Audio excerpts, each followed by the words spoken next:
Hey everybody, this is Stream, and this is today's four-game slate for FanDuel five times value spreadsheet. Obviously, we put the 5 times and 6 times values on here to give you an idea of how those players are doing every day. So, without further ado, let's just go ahead and start getting into the games.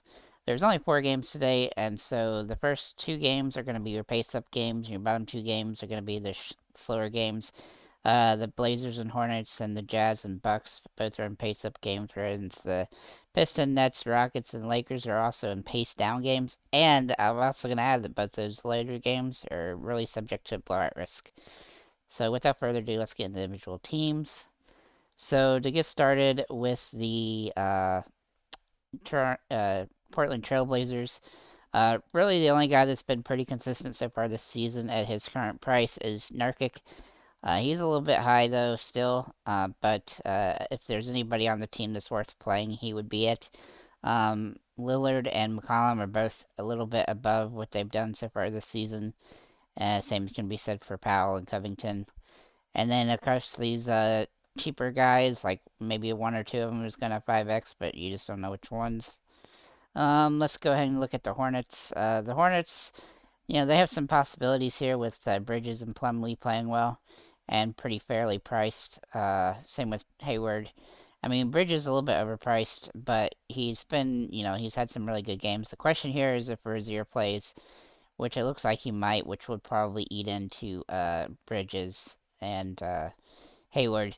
Um, Same with Oubre. He's been playing okay. But Martin will probably get the biggest loss with Rozier back, and he's been really good this season, but he's probably going to be a pass today. Let's go ahead and look at the Utah Jazz. Obviously Rudy Gobert has been just rock solid. He will be kind of going up against Giannis at center today. Um, Portis will be back, but he's got a very strict minutes limit. So, say what you want. Decide if you think that Gobert can get another 15 or 16 rebounds on Giannis.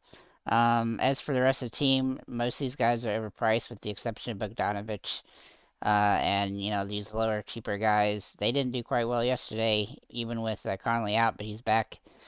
Conley's overpriced, but not the best matchup for these two teams by any stretch of imagination. Uh, let's look at the Bucks. So obviously Giannis is going to be playing center again a lot of this game.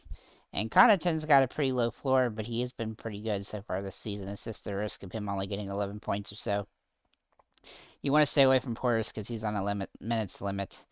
And yeah, so everybody's a little bit priced up now that Drew Holiday's been out for a few games.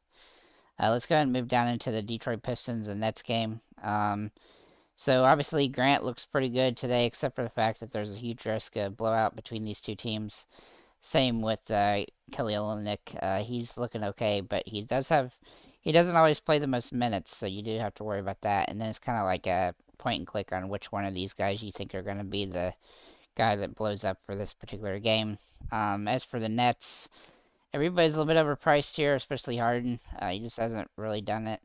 Aldridge is not overpriced, but he's definitely got a risk of only playing limited minutes. So you do have to keep that in mind if you choose to play him. And obviously Griffin and Mills, they don't play enough minutes really to justify playing. As for the Rockets and the Lakers, man, the Rockets are just a complete mess.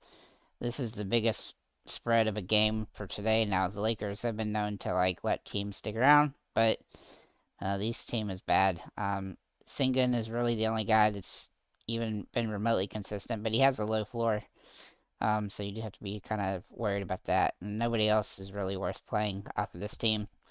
As for the Lakers, if LeBron is out, Westbrook could be a good play, and so could Malik Monk. If he's in, then you're not really certain about any of those top three guys, 5x necessarily. Uh, and then Melo would definitely get a push a little bit off if LeBron is back.